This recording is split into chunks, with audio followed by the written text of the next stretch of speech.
inspiring, and intriguing. Latter-day Saint artists made a collective statement in a first-of-its-kind exhibition.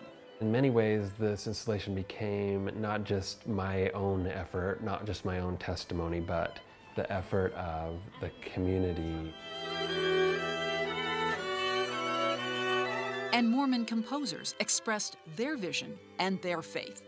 It was amazing for me to have this piece come alive again. It happened in one of the world's great cities, in a beautiful landmark house of worship. This is one noble sacred space, and I think it's the ideal ecumenical center to feature our artists. The Mormon Art Center Festival in New York City. I don't think God would give us these talents if He didn't expect us to use them. Join us for a unique gathering, an artistic vision.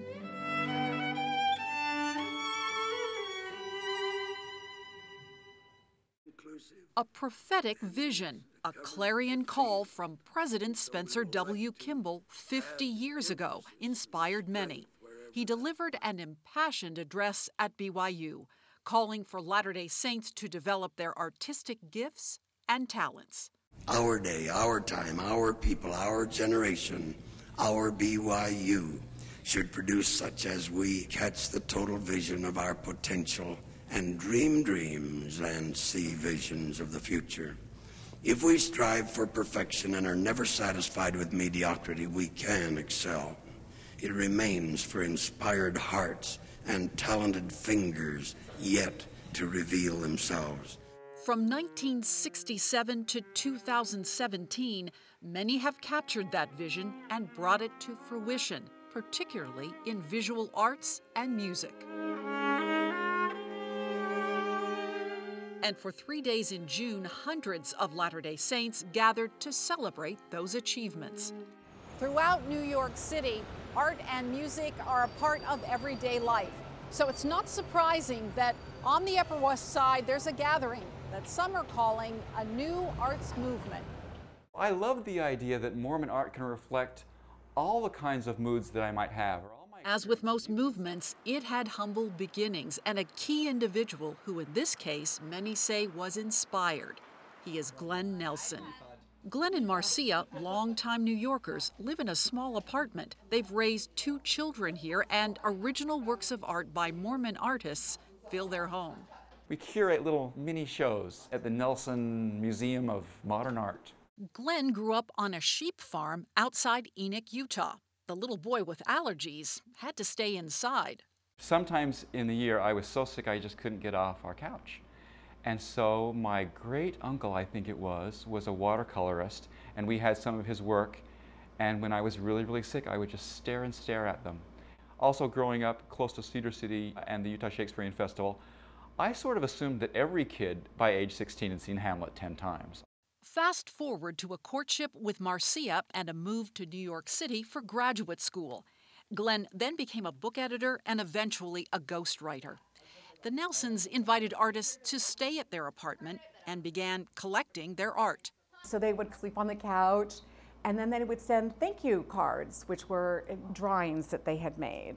So our collection started to grow from there. Eventually, they bought exclusively works by contemporary Mormon artists, and today have perhaps one of the most diverse collections.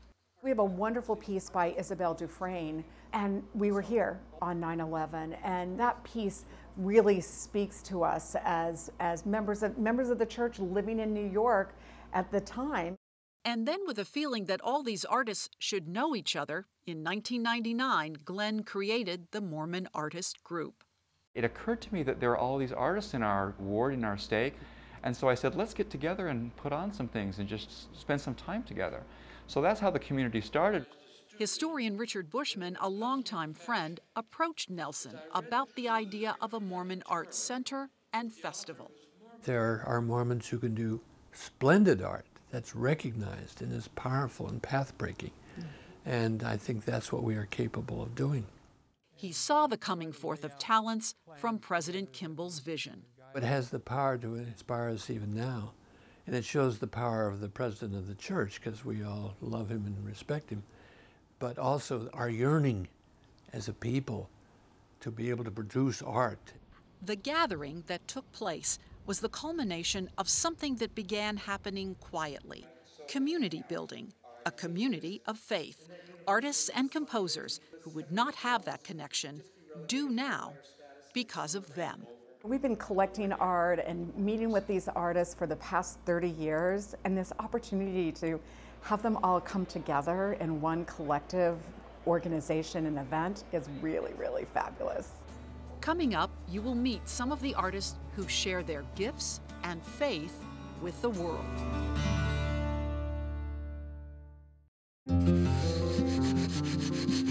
"20 years into my career or more, the church contacted me to see if I might be interested in doing work for a visitor center. Organizers for the Mormon Art Center Festival knew they wanted Walter Raines' art and wisdom. I know Glenn and I know Richard and Claudia, and right away I knew this was going to be something special. Their idea is to try to pull in the artists that we've never heard of. I thought, oh, wonderful. Walter Raines' paintings fill the halls of the church's Manhattan Meeting House. Others are in the conference center and in church publications. People ask me, are you a Mormon artist? My understanding of who I am in relation to my Father in heaven colors how I interact with the world. In every way, I think I'm a Mormon everything.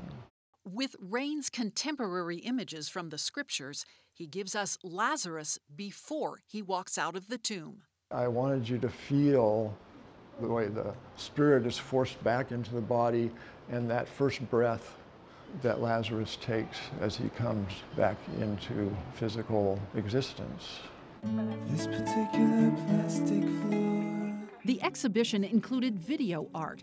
This black and white animation comes from artist Annie Poon.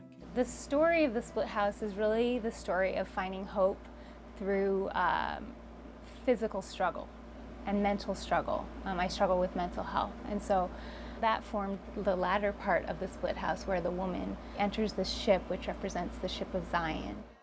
Annie works in many mediums, which started during her childhood in Connecticut. She studied at New York's School of Visual Arts, and her animation, Runaway Bathtub, belongs to the Museum of Modern Art's Education Department. The Book of Visions, which was the animation I made for Mormon Artist Group.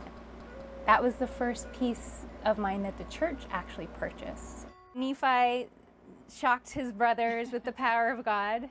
Annie's art strengthens her faith. I feel like the Lord doesn't just give it all to us at once. When he inspires us, he gives us just that one step. And it goes back to that hymn for me, one step enough for me. The festival has brought not just their work, but brought the artists together. Sharing this idea of creating the Mormon artists that President Kimball wanted us to become. And I think we can really bounce ideas off of each other, and we can celebrate each other's successes. This one was the cover of the Ensign. I feel really blessed and maybe lucky to be able to make the imagery that I love to make. Christo, 161 portraits of Christ at the festival came from Utah artist J. Kirk Richards. His hope is that Latter-day Saints themselves see Mormon art in a new way. Art has the potential to be a common language between Latter-day Saints and maybe those who are less familiar with our history, our story, and our beliefs. He knew he wanted to become a painter from an early age. One of God's gifts to us is the gift of creation and expression. It's really integrated into our identity as Latter-day Saints. Another blessing came when he was called to serve a mission in Rome. To be able to, on my preparation days, see works by Michelangelo and Caravaggio and the great masters. Now he believes Latter-day Saint artists must seize the day. There's a sense that it's time for us to make a big leap. The gathering of talent in New York City, I think that there's momentum there to make a difference, to say something in the world. Events are influenced by these angelic presences. My view of the cosmos is one that involves interactions with God and interaction with God's people on both sides of the veil. Brian Kershisnik's spiritual, mixed with whimsical views of life have drawn Latter-day Saints and those outside the faith to his art for decades. His work at the festival, titled Death Suite, is based on his family history from Slovenia.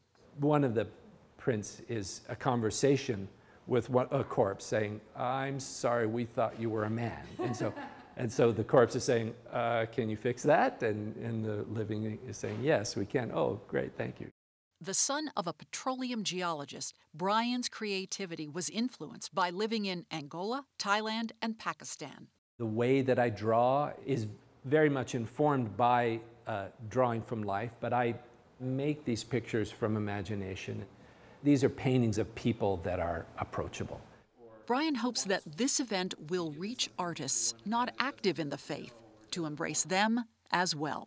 For someone who has questions or doubts about the church, there needs to be a place for them. Next, we take you to the first annual Mormon Arts Center Festival.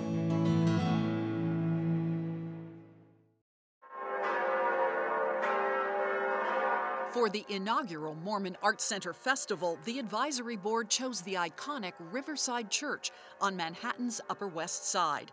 Now on the National Registry of Historic Places, it is interdenominational.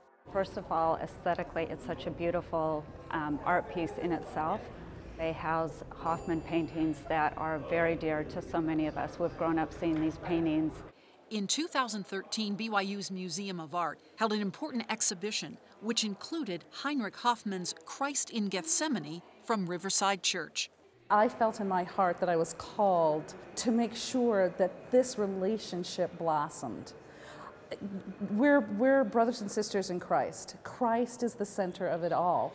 In 2016, Elder Jeffrey R. Holland honored Cardinal Timothy Dolan at the Latter-day Saint Professional Association meeting at Riverside Church. I've been wanting to sit down with LDS leaders in this community for 7.5 years, and now we got it. He's articulate and influential, and we hope he sees in us the kind of friend we see in him.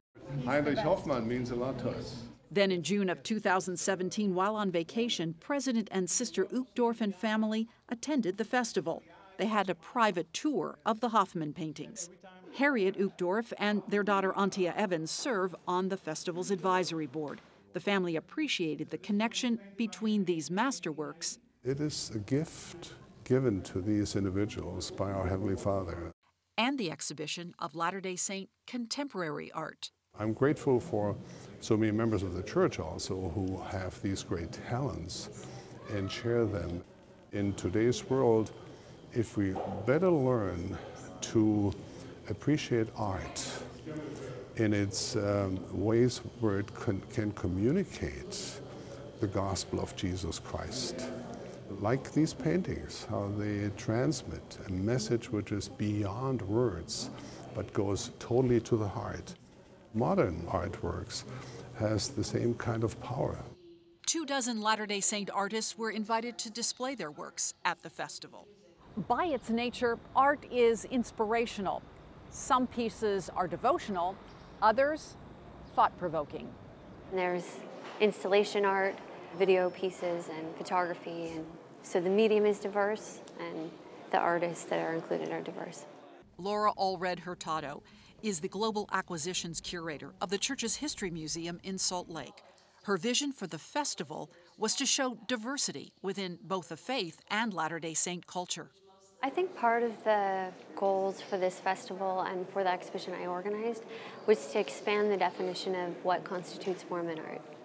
Glenn Nelson and Richard Bushman organized an advisory board and tapped other key creative minds to help formulate the festival's message. We have two audiences that we're looking at is the Mormon audience and then maybe the Mormon curious.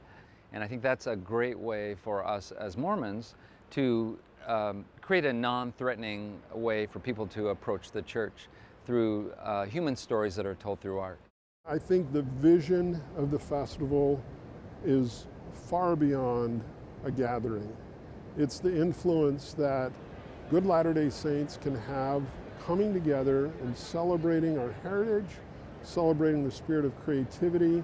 From the get-go, from the time we started this effort, there's been a tremendous amount of energy around it, and it all comes together tonight.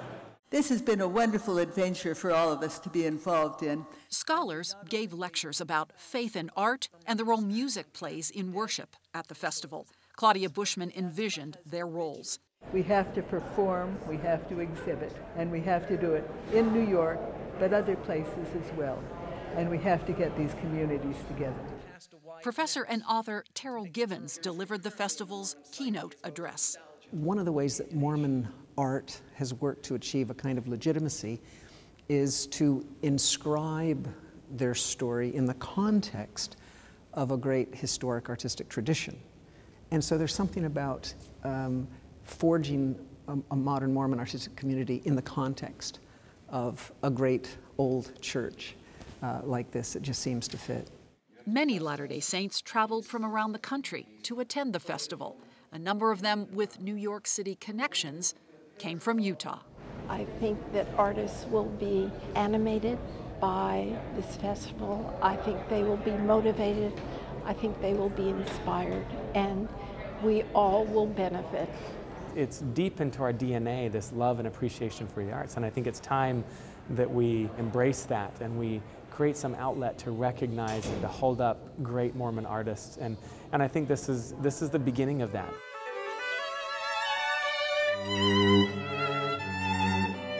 And there was music.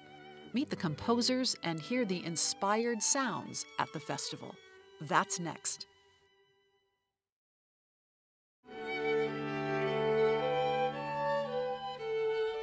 It's an historic space, it's a beautiful, it's an inspiring space. Christ Chapel at the Riverside Church became the perfect space as the Deseret String Quartet performed the works of Mormon composers. Ethan Wickman created this piece. To be here with these people that are using their relationship with Mormonism as a way to access that deep creative self is thrilling. I'd hope that it would be an opportunity to put music, of a high caliber, of high art music, next to visual art and sculpture. Wickman says there's a great musical tradition in the church. Not all inspiration necessarily sounds like when we open the hymn book. It doesn't always sound that way, and it doesn't mean that it's any less inspired. Music written by Lisa Despain also filled the chapel. A longtime New Yorker, she grew up in Utah and was so pleased to hear this quartet perform her composition. I just smiled the whole time. Just not a like-faced smile, it was like from the heart. I mean, they were just amazing, delightful. She believes that musicians have a mission in our world to bring people together. Music connects hearts very, very quickly. And when that happens, you feel like, okay, I've done something okay, I've done something good. To have it here has been lovely, to be able to invite the New York community and have them connect to us also. And the audience did connect, warmly responding to their compositions and the feeling of coming together. It was phenomenal. There are quite a few of us that are from Salt Lake that trekked out here, kind of a reverse migration for the arts. If we can connect people who love art with people who make art, I think it will help a lot of people be able to do the things that they love. I hope this is just the beginning. A lot of good things came from the last few days, and we're already planning next year. I think President Kimball would have been the first person on their feet last night when he heard the Deseret String Quartet and the work of these incredible composers. Yes, I think he has seen the beginnings of his vision, and may it long go on.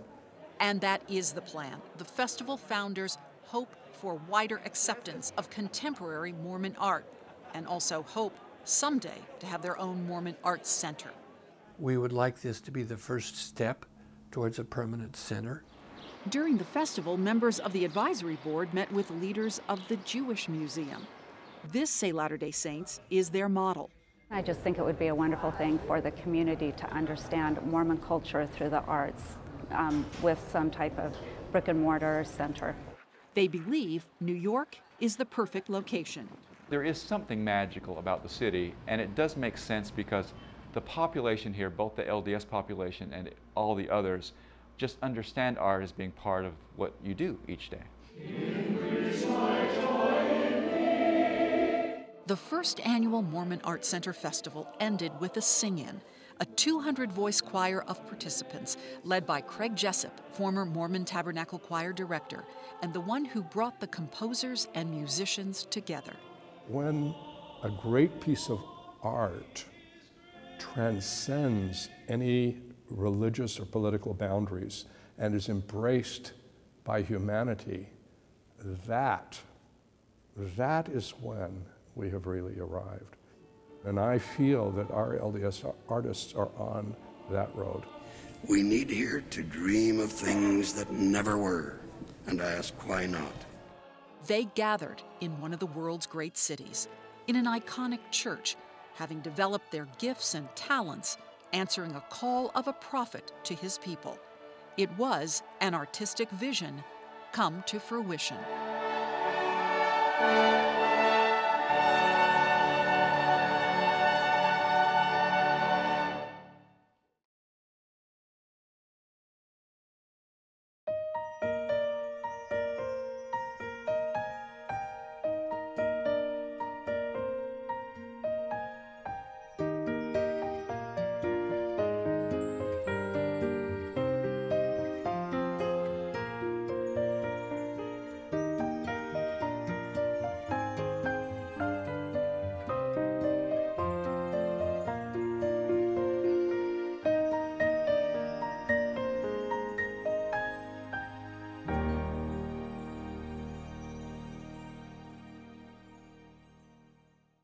To watch this program and many other inspiring KSL documentaries, download the free KSL TV app now from your preferred app store for all your favorite devices. Enjoy uplifting programming anytime, anywhere you want.